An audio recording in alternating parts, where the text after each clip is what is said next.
João viu Jesus que vinha para ele e disse: toda a igreja, 1, 2, 3. Eis o Cordeiro de Deus que tira o pecado do mundo. Amém. Pode estar assim. Glória a Deus.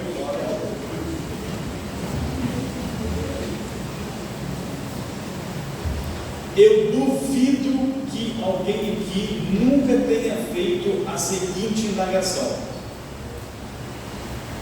quem criou Deus? Eu duvido. Se perguntasse para você quem criou os céus e a terra, nós responderíamos: Deus. Quem criou o universo, todas as galáxias que nele existem, nós diríamos: Deus. Agora a grande questão é: quem que nunca fez a pergunta, como que Deus veio à existência? Como que Deus veio à existência? É um mistério. Talvez nessa minha colocação alguém pode estar se perguntando: então o Paulo vai explicar hoje de onde veio Deus? Claro que não. Mas o fato é que Deus sempre foi, Deus é e sempre será. Independentemente do segmento religioso, independentemente dos 4 cantos dessa terra, onde houver uma pessoa que estiver nascendo hoje, nesse exato momento, daqui a 10, 15 anos, ele vai ter a ideia de um Deus. Porque os antropólogos, aqueles estudiosos que estudam os costumes dos homens, estudam o homem em si, eles fazem a seguinte declaração: que não existe uma pessoa na face da terra que nasce ateu. Todo ser humano, ele nasce com a ideia de uma divindade. Se nós nos assentássemos para conversar com um indiano, ele ia virar para mim, para você, e ia falar o seguinte: o seu Deus, você dá o codinome para ele de Jeová. Mas aqui na Índia, nós hindus, o nosso Deus chama-se Brahma. Se você conversasse com um chinês, talvez o chinês com aquele olhinho puxado, aquele jeito sorridente, simpático dele, ele diria: o Deus de vocês pode se chamar Jesus, mas o nosso Deus chama-se Bangu. Se você se sentasse para conversar com um muçulmano, com um árabe, ele diria: o seu Deus pode se chamar Jesus, mas o meu Deus é Allah, e o profeta maior é Maomé. Não existe uma pessoa na terra que nasça ateu. O ateísmo é algo que vai sendo formado na pessoa. Por que que é impossível uma pessoa nascer sem acreditar no divino? Uma pessoa não pode nascer sem acreditar no divino, porque há uma fagulha dentro de todo ser humano que se chama alma, que está conectada a um espírito que faz a gente entender que tudo foi criado por uma mão que é tremenda e poderosa. Existe dentro de cada um de nós um significado da eternidade. Por que que há esse significado? Porque a Bíblia Sagrada, não somente a Bíblia, mas se nós pegarmos aí religiões antiguíssimas, elas vão falar sobre uma divindade que criou o homem e que colocou um ser, uma parte do seu ser, dentro do coração desse homem. A Bíblia Sagrada nos informa que quando Deus ele cria os homens, ele cria a sua imagem e conforme a sua semelhança. Deus em sua criação maravilhosa, Deus em sua criação extraordinária, ele não cria primeiro o homem, ele cria os céus e a terra. E a primeira vez que Deus vai falar na sua criação, ele fala uma palavrinha em hebraico que nós, João Ferreira de Almeida, traduziu como haja. Só que lá no hebraico essa palavra é Yehi. Yehi, haja. A palavra Yehi, ela faz parte, ela é oriunda do nome de Deus, Yahvé. Então quando Deus fala que haja, ele basicamente está falando que aquilo que está em mim, aquilo que faz parte de mim, aquilo que está dentro do meu pensamento, aquilo que está dentro do meu desejo, aquilo que está dentro do meu coração, que saia de dentro de mim e comece a tomar forma. Deus fala, e a criação dele é uma partícula da sua voz. Os céus, partícula da voz de Deus. A terra, partícula da voz de Deus. O sol, partícula da voz de Deus. A lua, partícula da voz de Deus. As estrelas, partícula da voz de Deus. A terra, partícula da voz de Deus. Os mares, partícula da voz de Deus. O vento, partícula da voz de Deus. Os animais do céu, partícula da voz de Deus. Os animais da terra, partícula da voz de Deus. Os animais que estão no mar, partícula da voz de Deus. E o ser humano criado ao sexto dia, partícula da voz de Deus. Por isso que ninguém nasce ateu, somos uma parte da voz dele. Quando ele cria todas as coisas, ele sempre usa, no último momento da criação, eu imagino ele criando no primeiro dia, e quando ele vai fechar a criação, ele usa uma palavra-chave. Ele diz, é bom, que em hebraico é tov, bom, algo que é bom.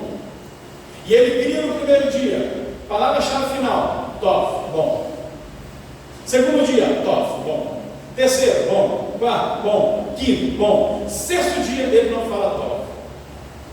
Gênesis capítulo 1, versículo de número 31, a Bíblia Sagrada nos informa que ele não fala tov, ele não fala bom. Gênesis capítulo 1, versículo de número 31, ele diz o seguinte: e eis que era muito bom. Não é tov, é tov meod. O que é tov meod? Se tov é bom, tov meod dá a ideia de algo que é muito bom do que bom. Vou explicar de novo. Se do primeiro ao quinto dia ele diz que é bom, no sexto dia, quando ele termina a criação, ele diz, ele olha para trás, eu imagino ele olhando para toda a criação e dizendo, a minha voz criou tudo isso. Bom, o processo foi bom, mas agora que terminou, eu vi que é bom mais do que bom. É bom demais. O que a palavra do Senhor está nos ensinando aqui é um princípio, irmãos. Vou abrir um parênteses aqui para a gente entender esse princípio. Talvez você seja o tipo de pessoa que espera ter condição de terminar um projeto para depois falar que é bom. Talvez você, vamos fazer uma colocação bem simples aqui. Talvez você é um tipo de pessoa que não vai reformar sua casa nunca, porque você está esperando ter o dinheiro todo para fazer a mansão.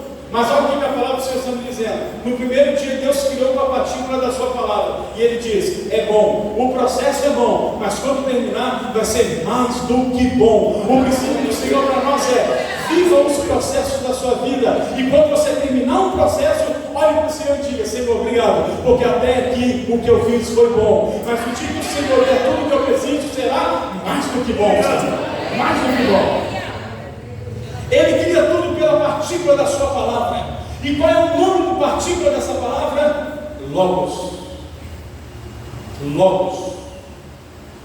E João capítulo 1, versículo de 1 diz que no princípio havia um Logos, que é traduzido para nós como verbo. Que no princípio era o Logos, o verbo. E o Logos estava com Deus, e o Logos era Deus. Quem é esse Logos?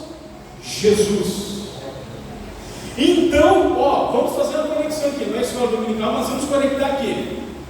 Se tudo que foi criado pela palavra haja, que é uma partícula da voz de Deus, e a partícula da voz de Deus é o verbo, e o verbo é Jesus, sabe o que isso implica em dizer? Que quando Deus criou os céus, a sua voz, que é a pessoa de Jesus, a figura de Cristo foi estampada na criação. Então, quando você olha para os céus, é impossível você não contemplar a glória de Jesus Cristo.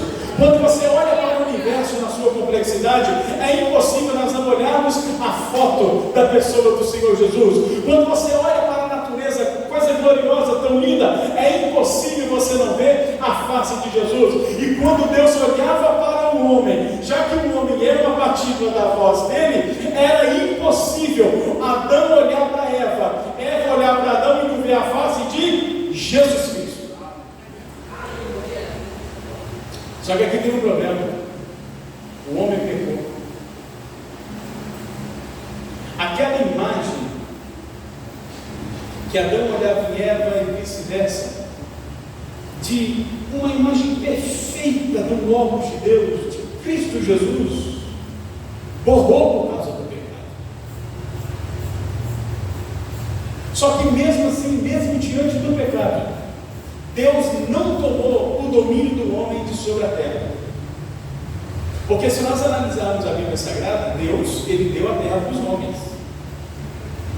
Quando nós abrimos o Salmo de número 89, no versículo de número 11, olha o que o Salmo 89, versículo de número 11 diz: Senhor, os céus são Deus, e tua é a terra. Os céus pertencem ao Senhor, porque Ele criou. A terra pertence ao Senhor, porque Ele criou. Só que mesmo diante dessa criação e dessa posse que é do nosso Criador, do nosso Deus, Ele não foi egoísta. Ele deu a terra para os homens. Quando nós abrimos o Salmo de número 115, no versículo de número 16, Salmo de número 115, versículo de número 6 diz: Rachamaim, et Rachamaim Shamai, Lineve, et Haaretz Natan. Os céus são os céus do Senhor, mas a terra deu Ele aos filhos dos homens. A expressão, a palavra dar, aqui em hebraico, Natan, dá a conotação de permitir, também dá a conotação de entregar, só que tem uma conotação que essa aqui é a mais fiel do texto: emprestar. Então olha o que o Senhor está dizendo: eu criei os céus para mim, com a face do meu filho. Resposta: eu criei a terra para mim, na imagem do meu filho. Só que eu vou fazer o seguinte: os céus são os céus do Senhor, mas a terra Ele emprestou para os homens. A água que nós bebemos não é nossa, é emprestada. A comida que sacia a nossa fome não é nossa, é emprestada. Se você é o tipo da pessoa de nariz empinado, acha que é dono de tudo, o ar que nós respiramos não te pertence, é emprestado. A atmosfera que nós temos não nos pertence, é emprestado. Tudo que tem nessa terra não nos pertence, é emprestado. Quem emprestou para nós? Deus. Ele nos emprestou a terra. E quando, mesmo diante do pecado, era para ter chamado Adão e falado: Adão, eu te emprestei a terra, Adão. O primeiro jardim que plantou fui eu, te emprestei. Eu te dei um jardim plantado, lindo, maravilhoso, cheiroso, com a árvore da vida, Adão. Olha o que você fez, eu vou tomar de você. Eu lembro quando meus irmãos eram pequenininhos, eu dava as coisas para eles no intuito de segurar a atenção deles, de chamar a atenção deles toda para mim.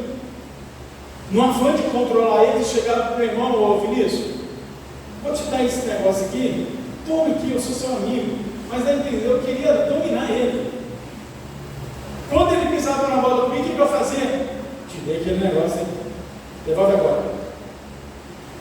Quem é o irmão mais velho que nunca fez isso? Deus não fez isso. Deus, ele viu que o homem pecou, ele viu que o homem transgrediu, só que mesmo assim, ele deixou a terra emprestada. Só que agora a grande questão é: a presença do Senhor não anda mais com os homens. Os homens andando sem Deus, eles conseguem deixar na história pegadas de uma sabedoria fora do sério, mesmo andando com a face totalmente desfigurada por causa do pecado. Ah, mas Paulo, mas não há sabedoria num homem sem a presença do Espírito Santo? Talvez a nossa concepção não, mas quando você analisa a história, irmãos, você vai ver que os homens antigos, eles tinham uma sabedoria que era algo extraordinário. Os homens, com a sua sabedoria, eles ensinaram muito. Eles, com a fagulha de Deus, estabeleceram seus ensinamentos, estabeleceram seus princípios, estabeleceram seus propósitos. O que não dirá de um homem que foi grande na história, mas que talvez ninguém aqui nunca ouviu falar, ou muitos não ouviram falar, Hermes ou Trismegisto, sábio do Egito, escreveu livros com uma sabedoria extraordinária. Quem aqui, de hoje, ouviu falar de Anaximandro? Talvez se eu falar aqui 4 vezes Anaximandro, vai falar: o Paulo está sendo batizado com o Espírito Santo. Grego, inteligentíssimo, 500 anos antes de Cristo, Tales de Mileto, Sócrates, Platão, homens que tiveram uma sabedoria tremenda, que até certo ponto entenderam vários princípios espirituais. Só que a sabedoria do homem sem Deus sempre leva esses homens para a idolatria. A sabedoria de um homem sem Deus sempre vai levar os homens para a idolatria. E é isso que o apóstolo Paulo ele fala em Romanos capítulo 1 e no versículo de número 23, que os homens, eles tiveram uma noção de quem era Deus por tudo que foi criado, por toda a natureza. Só que os homens analisavam a natureza, aprendiam princípios extraordinários, mas eles mudavam a glória de Deus, que é incorruptível, em semelhança de imagem de homens e de animais. Repito, a sabedoria do homem sem a presença de Deus sempre vai levar eles para a idolatria. Deus cria e empresta a terra para os homens. Os homens, na sua sabedoria humana, vão montando para si deuses e mais deuses. Aqui nós entendemos a concepção das mitologias. Se nós fôssemos analisar, no mundo inteiro são quase 4.000 mitologias que existem. 4.000 mitologias.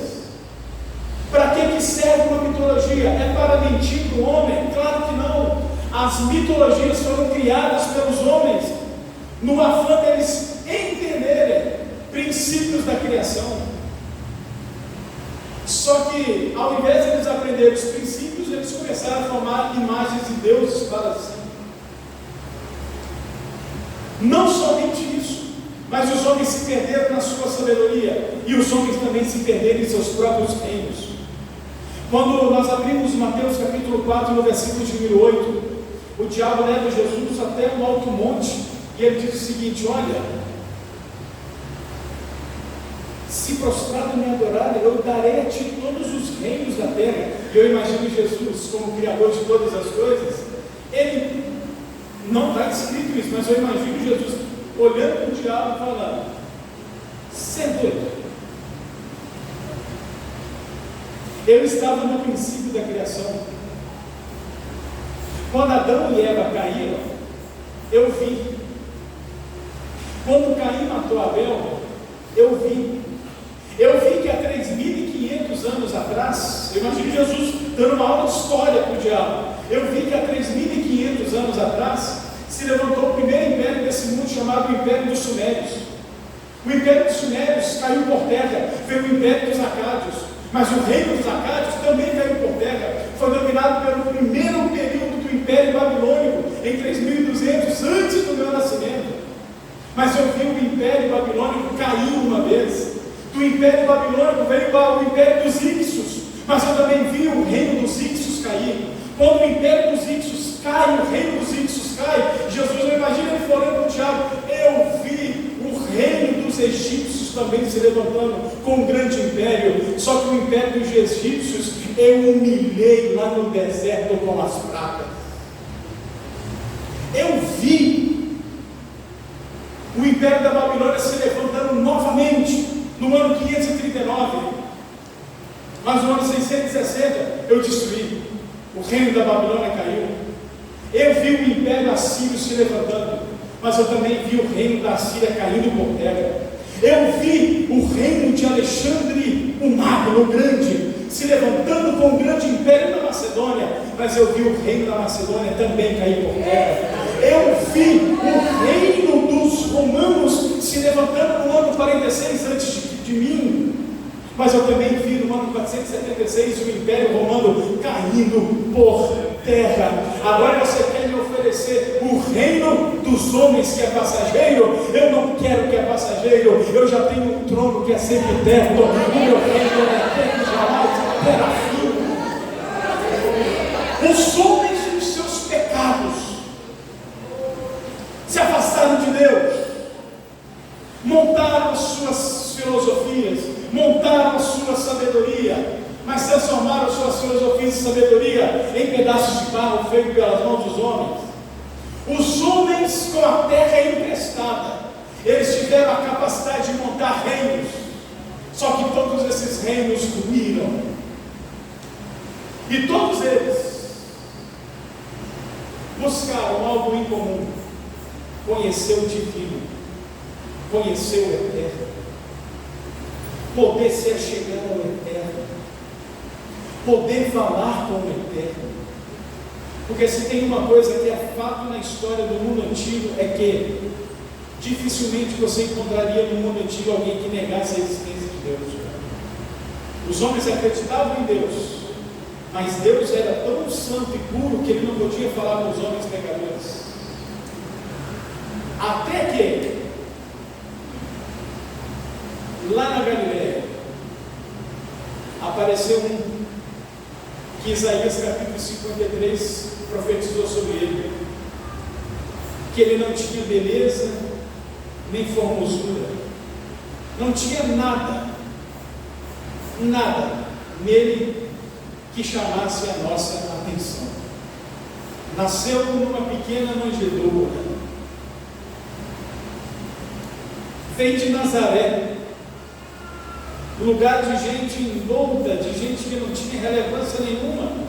No entanto, seus primeiros discípulos, quando olham para ele, perguntam: da onde ele é oriundo? Ele veio da onde? Ele veio de Nazaré. Mas pode sair alguma coisa boa de lá? Ele prega uma palavra.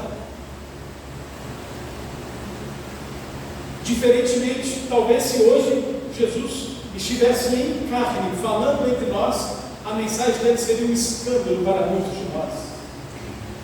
Seria um escândalo. E qual que foi a temática da mensagem do Senhor Jesus? O reino de Deus está próximo. Vocês ficaram séculos e séculos e séculos buscando o reino de Deus. Vocês montaram para si imagens, esculturas, tentando conhecer a Deus. Vocês se perderam no meio das mitologias, tentando encontrar o sentido da eternidade. Mas eis que eu vim para deixar uma mensagem simples. Qual que é a mensagem? O que impede vocês de conhecer o reino de Deus são os vossos pecados. Vocês vão montar um novo panteão de deuses, vocês não vão se chegar diante do eterno. Vocês vão criar um novo reino, estabelecer um novo império, um novo domínio. Vocês não vão conseguir se chegar até a presença de Deus. Só há uma maneira de vocês se chegarem a Deus, é deixando o pecado. E eu imagino alguém perguntando: mas é o que? É de falar palavrão? É o de fazer alguma coisa errada aos olhos dos homens? Eu imagino Jesus olhando: é mais complicado do que isso. Para vocês conhecerem a Deus, para vocês conhecerem o reino de Deus, vocês têm que, a natureza que há dentro de vocês, que é pecaminosa, precisa ser transformada. Aí aquilo gera um paradoxo na mente dos filósofos. Porque como que você vai mudar a essência do seu ser? Isso não pode, isso é loucura. Como que você vai mudar a essência da sua alma? Isso não pode, isso é loucura. Loucura para a sabedoria dos homens. Agora, para a presença do Senhor é possível. Ele vem e ensina a palavra do reino. Ele ensina, e ele diz o seguinte, Romanos 3:23: vocês querem se achegar a Deus, vocês precisam de voltar ao Logos, vocês precisam de conhecer a palavra do Senhor. E Romanos 3:23 diz que vocês estão afastados da glória divina. Vocês vão fazer de tudo, montar tudo quanto é tipo de filosofia, vocês ainda vão continuar longe da presença de Deus. Novo panteão de Deus, vocês vão continuar longe da presença de Deus. E eu imagino os discípulos olhando para Jesus: Senhor, como que nós vamos fazer para ter essa natureza que agrada a Deus e a natureza que é conectada a Deus? Aí ele diz: creio no Cordeiro de Deus. Porque se o problema de vocês é o pecado, a solução está em mim. Porque eu sou o Cordeiro que tira o pecado do mundo. Ou seja, o que separa vocês de Deus, eu tenho a solução. É a minha vida, é a minha essência. Eu sou o Cordeiro de Deus que tira o pecado do mundo. E como que Jesus tirou o pecado do mundo? Fazendo o que nenhum Deus fez. Na concepção humana, é claro. Os deuses da Índia, aonde que eles se incorporam? Nas vacas. Nem hambúrguer pode comer lá. Quando não é na vaca, é no rato. E vou falar a verdade?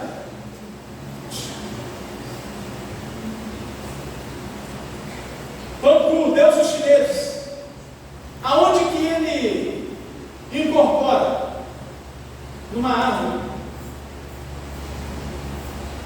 no animal, no vento. Não faz sentido. Para os egípcios, como que o divino se manifestava? Na mutação de homens com animais. Perde a lógica. Dalai Lama, a primeira encarnação dele foi há mais de 300 anos antes de Cristo. Ele precisa de ir se reencarnando para se tornar perfeito. É um Deus imperfeito, tem que ficar se reencarnando. Não faz muito sentido. Todos os deuses, feitos pela sabedoria, formados pela sabedoria dos homens, eles são imperfeitos que precisam de chegar numa perfeição. E detalhe, não existe nenhuma religião em todo o mundo, não, repito, não existe nenhuma religião em todo o mundo que já se ouviu falar que um Deus veio em forma de homem, viveu como homem, morreu como homem, mas hoje está vivendo como Deus. O único que fez isso, o único que teve a capacidade de chamar a atenção do mundo para esse fato, foi o nosso Senhor Jesus. Então sabe o que significa? Que a nossa fé é exclusiva. A nossa fé é exclusiva. A nossa fé é exclusiva. Glória a Deus. Os hindus, os deuses hindus chamam a atenção para a vaca. O Deus dos chineses chama a atenção para uma árvore. Agora o nosso Jesus, como que ele atraiu nossa atenção? Lá na cruz do Calvário. E em nós, em nossos pecados, eu lembro de Números capítulo 21, versículo 8, que por causa do pecado dos hebreus no meio do deserto, Deus enviou um monte de serpente, e de acordo que a serpente ia encontrando a face dos pecadores, eles iam mordendo e matando aquelas pessoas, até que alguém clamou: Moisés, clame ao Senhor, porque nós não podemos morrer envenenados por essa serpente. O que o Senhor fala com Moisés? Números capítulo 21, versículo número 8. Moisés, confecciona aí uma serpente, o nome da serpente é Neustã. Coloca ela no mastro, no mais alto lugar, e fale com os que foram mordidos pela serpente, que quem olhar para aquela serpente possa no mais alto lugar, o poder do veneno vai ser aniquilado e a vida vai ser estabelecida. Por que eu estou falando isso? Porque o nosso Senhor Jesus, ele declara em João capítulo 3, versículo 14: assim como Moisés levantou a serpente lá no deserto, importa que o Filho do Homem também seja levantado, e todo aquele que olhar para ele, nele crer, terá a vida eterna. Terá a vida eterna. A igreja não olha para o animal, a igreja não olha para a estátua, a igreja não olha para o homem, a igreja não olha para a natureza para venerar, a igreja olha para o Cristo crucificado, que é a soberania de Deus, e protege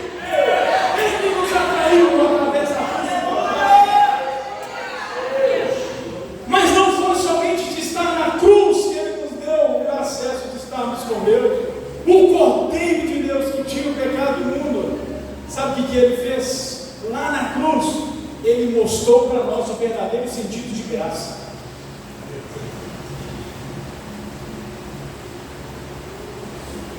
Jesus está na cruz, os pecadores olhando para Ele, e graças a Deus que um dia você olhou para a cruz do Calvário.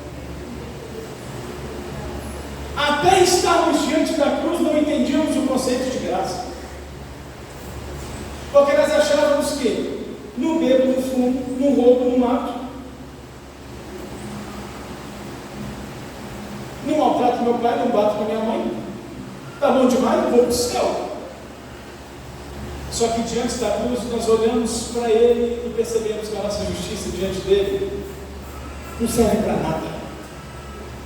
Que todos os erros que nós deixamos de cometer é só o nosso normal de ser, deveria ser o nosso normal. Não bater no pai, não bater na mãe, não beber, não fumar, não se drogar, não matar, não roubar. Isso daí, quem deixa de fazer isso não tem que ser aplaudido. Outro, parabéns. Você nunca matou, nunca roubou, isso é o nosso normal. Deveria ser o nosso normal. Só que diante da cruz, o Cordeiro de Deus, que tira o pecado do mundo, Ele nos fez entender o verdadeiro conceito do que é a graça de Deus. Se eu perguntasse para os irmãos aqui, o que é graça? Não, talvez alguém responderia, graça, Paulo, vem do original do grego, charis, que significa, segundo o meu entendimento, favor imerecido. Nós vamos entender o conceito de graça lá no mundo antigo, no Antigo Testamento. Lembra quando em Gênesis capítulo 6, versículo de número 8, a Bíblia Sagrada nos informa que Noé, porém, achou graça aos olhos do Senhor. Esse texto, se alguém pegar aqui, querer interpretar aqui, se não analisar bem, vai imaginar o seguinte: Noé era bom, por isso que Deus olhou para ele. Noé fazia alguma coisa de boa, ele chamou a atenção de Deus. A palavra graça em hebraico é rem, e rem, ela dá origem a uma expressão hebraica que ela é sensacional. Rem, graça, em hebraico significa, tem dois significados: levantar e inclinar. Sabe o que é graça? Não é você que está caído aqui embaixo olhar para cima e chamar a atenção de Deus. Isso não é graça. Graça, levantar e inclinar, é alguém que está lá em cima, assentado em um trono, com sua glória e sua grandeza, seu poder e seu potentado, sendo adorado, exaltado e engrandecido pelos séculos dos séculos, de eternidade a eternidade. Só que mesmo assim, esse ser sendo tão grande e tão maravilhoso, ele teve a capacidade de se levantar do trono e fazer isso aqui, ó. Sabe o que é graça? Jesus está mostrando para nós. É Deus se levantar do trono e se inclinar para cada um de nós, sem você pedir. Não precisou de eu falar, Jesus, desce para morrer por mim. Não precisou de eu pedir, Jesus, desce. Ele, por um meio de graça, um atributo maravilhoso da graça, ele se levanta do seu trono e olha para cada um de nós. Aqui ele abre a porta da graça para nós, e nós entendemos Romanos capítulo 5, versículo 8. Mas Deus prova o seu amor para conosco, em que Cristo morreu por nós, sendo nós ainda pecadores. Pecadores. Sabe o que é graça? Não é você olhar para Ele, é Ele olhar para você primeiro. Sabe o que é graça? Não é você fazer uma canção para Ele em primeiro lugar. Graça é Ele olhar para nós e fazer uma canção para nós. E qual é a canção dos céus para cada um de nós? Santo é o Cordeiro que foi morto e reviveu, e derramou o seu sangue na cruz, e tomou e fez para si e todos os povos, tribos, línguas e nações, um sacerdócio real, a igreja comprada e lavada pelo sangue maravilhoso do Senhor Jesus. Graça não é você olhar para Ele, graça é Ele olhar para você e chamar a sua atenção. O Senhor abriu a porta da graça para todos nós. E desculpe por eu ser antiético aqui. Esse negócio de calvinismo, meu irmão, se tem alguém aí, ó, sai desse negócio. Esse negócio desse Calvino aí, não sei se ele era careca, se era calvo, não sei que é o Calvino. Ele ensinou para os discípulos dele o seguinte: que Deus, que Jesus, a expiação de Jesus é limitada, ele não morreu por todos. Antes de Adão pecar, ele já viu quem ia viver no pecado e ele estabeleceu o seguinte: olha, antes do Paulo nascer, eu vou jogar ele no inferno. Antes do Paulo vir à existência, eu já decretei a alma dele para o inferno. Ele ia fazer de tudo para querer andar comigo, mas eu vou rejeitar ele. Irmãos, não no sentido pejorativo, tá? Mas essa doutrina é uma desgraça. É melhor olhar para a Bíblia e entender que por mais que eu não seja um merecedor, mesmo assim o Eterno se levantou do trono e olhou para mim. Ele me deu todas as possibilidades. E se eu for olhar o Paulo e alguém lá fora, tem gente humanamente falando é melhor do que o Paulo.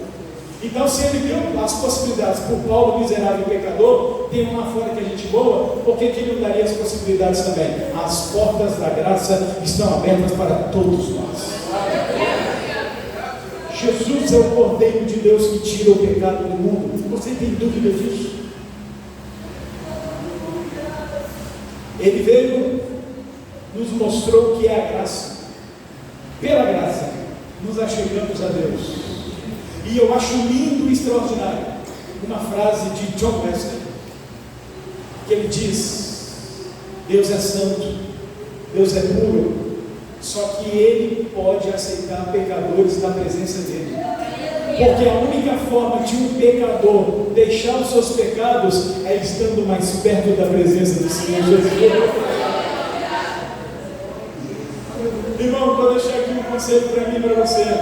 Fique mais perto da presença do Senhor todos os dias e entenda que Ele é o Cordeiro de Deus que tira o pecado do mundo. Quanto mais perto de Jesus, menos pecado. Mas quanto mais longe de Jesus, mais imundos e sujos pelo pecado. Que o Senhor continue abençoando a todos em nome de Jesus.